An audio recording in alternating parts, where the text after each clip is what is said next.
Welcome to the Heal Your Hunger Show, where we get to the heart of why you overeat and how to stop. If you struggle with food and weight like I did, welcome home. Welcome everybody to the Heal Your Hunger Show. So happy to have you here. It is a great day to be alive. And have you heard? Hey, did you hear? The Heal Your Hunger Show is approaching episode 500. Come celebrate with us at the fabulous 500 live Zoom studio recording of episode 500. It's coming up soon. You'll be the first to hear the new theme song for the Heal Your Hunger Show, and you'll get connected with other Heal Your Hunger Show listeners. We're gifting 25 people a complimentary ticket to the live Zoom studio recording of episode 500. To claim your ticket and be entered to win prizes, including the grand prize, which is a seat in my concierge program to end emotional eating, all you need to do is write to questions@healyourhunger.com and share one way that the Heal Your Hunger Show has helped you on your path to heal your relationship with food. That's it.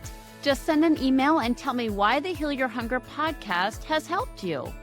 I can't wait to see you at the fabulously 500 live Zoom celebration event. Yes, so it's going to be so fun. Make sure you write to me at questions@healyourhunger.com and let's party, girl. Okay, so on with the show. I want to just say that if you're here at the Heal Your Hunger Show for the first time, I always say it, welcome. I'm so happy you found us. And, you know, we go into subtle stuff here, subtle stuff that leads to eating food that we don't need. If you're not sure if you're an emotional eater, you definitely need to take the quiz. Go to healyourhunger.com.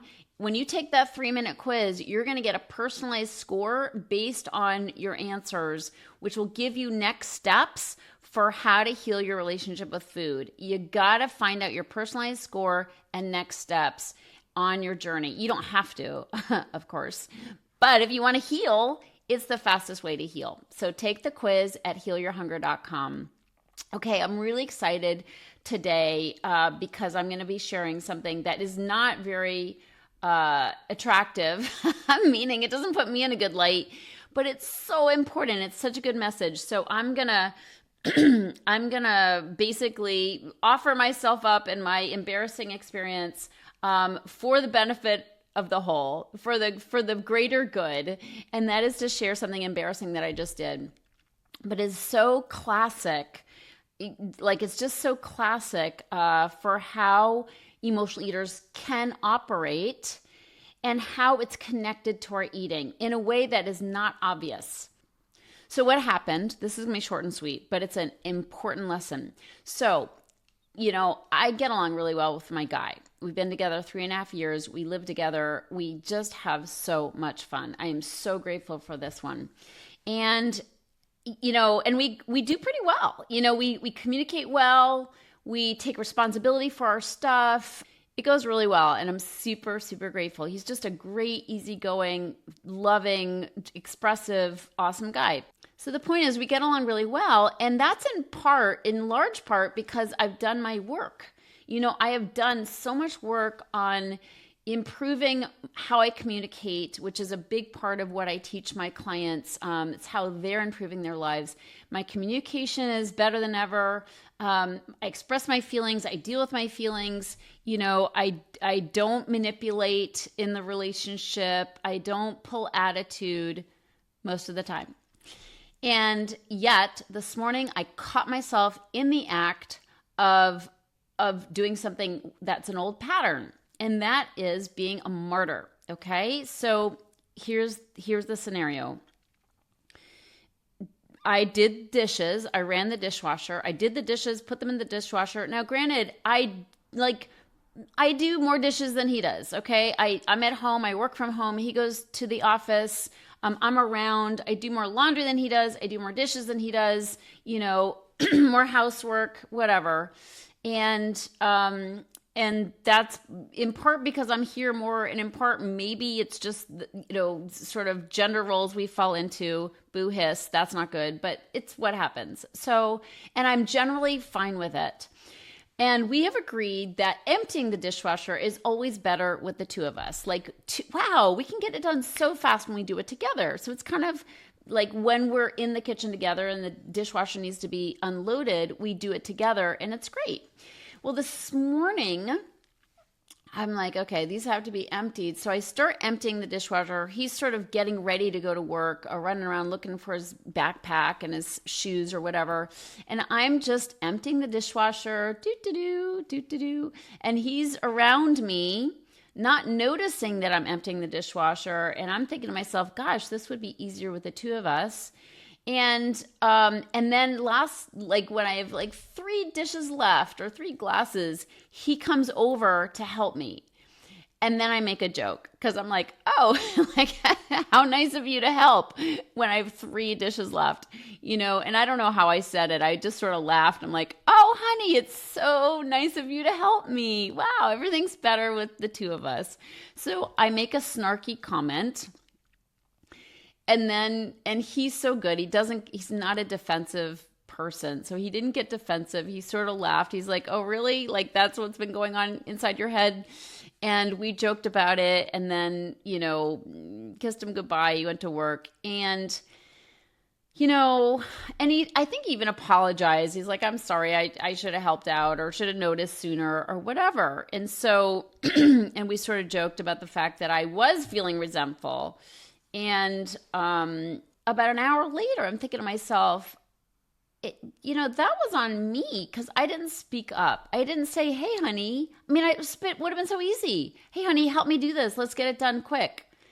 But I didn't unconsciously choose this, but I subconsciously chose to say nothing and be a martyr because I'm just like unloading the dishwasher and there's a bit of energy of, oh, poor me, I'm unloading the dishwasher. He doesn't even notice. He's too preoccupied with getting out the door. Here I am, poor me. And then he notices, and then I can be like, oh,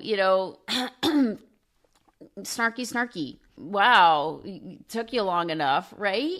So do you hear the attitude? Do you hear the energy that I am directing towards being resentful and being a martyr? Well, even though I didn't catch that at the beginning and he apologized for not for helping sooner, I realized an hour later I could have spoken up and I should have spoken up. I should have said, hey, honey, help me with this. And then I wouldn't have had to be snarky. I wouldn't have been a martyr. And then I wouldn't have created a little bit of just icky residue. And the icky residue is the key here. Why? Icky residue makes us feel bad about ourselves. It's slight. It's just slight residue, just like a little bit of dust. But you do that enough, you act that way enough, you create, that icky residue over time and it builds up into grime. And once it's grime, it's like coating your insides and making you feel really bad. And what do we do when we feel bad? We soothe ourselves with food. This is the message of the Heal Your Hunger show. It's not the obvious, go on this diet, go on that diet. No, we have got to address how we operate in the world because when we create icky residue, yeah, it's a clinical term. Not really. But when we create that, it builds up and then we feel bad. It saps our energy. It dims our light.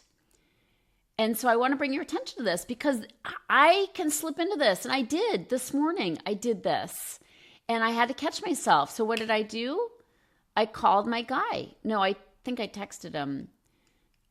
And I said, I'm sorry. I should have asked you point blank to help me instead of being a martyr.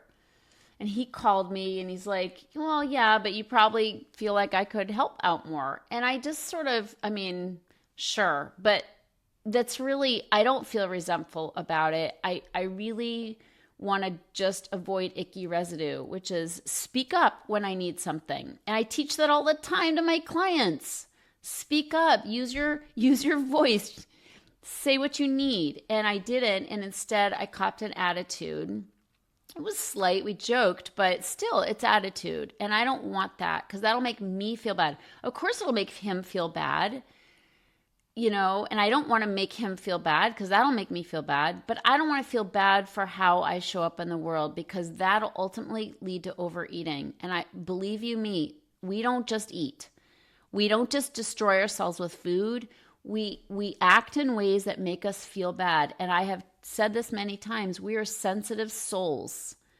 If you haven't read my book, I talk about 24 personality traits, and I call it the anatomy of the emotional eater. One of them is that we are super sensitive.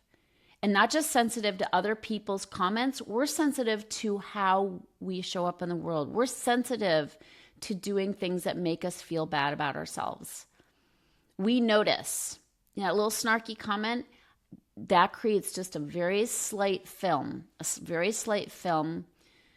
of icky that will turn into grime, that will clog my system and cause me to overeat. So I'm just here to say, don't be a martyr. Catch yourself in the act. Apologize when you do it. Use your words. Speak up for what you need. Don't cop an attitude. It's not the best version of us, right? The best version of me is being free from resentment, free from martyrdom, and be a happy, cheerful giver. That's how I want to show up. And anything less than that makes me feel bad about myself. I'm not immune to it. I'm going to make mistakes. That crept into my morning, but I took care of it because I don't want icky residue. Anyway, that's my message. Come to our fabulous 500 celebration. Write to me and tell me how the Heal Your Hunger show helps you. Write to questions@healyourhunger.com. Let's party together. Don't be a martyr. I love you. See you on the next show. Hey, did you hear? The Heal Your Hunger show is approaching episode 500. Come celebrate with us at the fabulous 500 live Zoom studio recording of episode 500. It's coming up soon. You'll be the first to hear the new theme song for the Heal Your Hunger show, and you'll get connected with other Heal Your Hunger show listeners. We're gifting 25 people a complimentary ticket to the live Zoom studio recording of episode 500. To claim your ticket and be entered to win prizes, including the grand prize, which is a seat in my concierge program to end emotional eating, all you need to do is write to questions@healyourhunger.com and share one way that the Heal Your Hunger show has helped you on your path to heal your relationship with food. That's it.